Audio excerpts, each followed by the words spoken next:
দুটি পাতা একটি কুড়ি। শ্রীমঙ্গল ঘুরে আসি।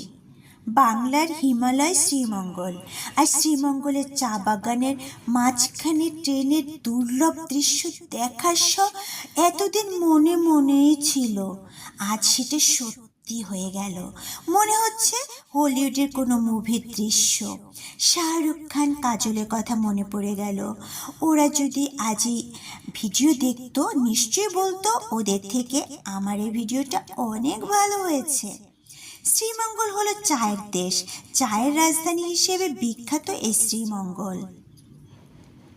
সিলেট শ্রীমঙ্গল চা বাগানের নজর কাড়া সৌন্দর্য দেখতে তাই ছুটে চলে এলাম। এই চা বাগানে পুরুষদের চেয়ে মহিলারা বেশি কাজ করে, কারণ গাছ থেকে চা পাতা তোলার কাজটা নাকি পুরুষদের চেয়ে মহিলারাই ভালো করে থাকে। শ্রীমঙ্গলের চা শ্রমিকদের জীবন জীবিকা অত্যন্ত কষ্টকর। প্রতিদিন হাড় ভাঙা খাটুনির পর এই চা পাতা ওজন করে ওদের মজুরি দেয়া হয়। প্রতিদিন কমপক্ষে 23 কেজি চা পাতা তুলতে হয় ওদের।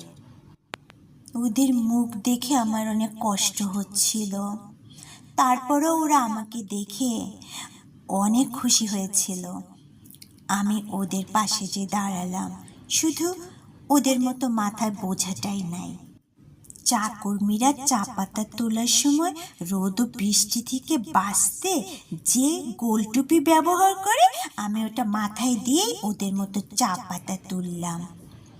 ওদের কষ্টটা অনুভব করার চেষ্টা করলাম। এই গোল টুপিটাকে ওরা ঝাঁপি বলে। এটা বাঁশ ও বেত দিয়ে ওরা তৈরি করে। এটা মাথায় বেঁধে 2 হাত দিয়ে ওরা চা পাতা তোলে। সবুজ পাতার মায়ায় ঘেরা শ্রীমঙ্গল চা বাগান সবার সেরা।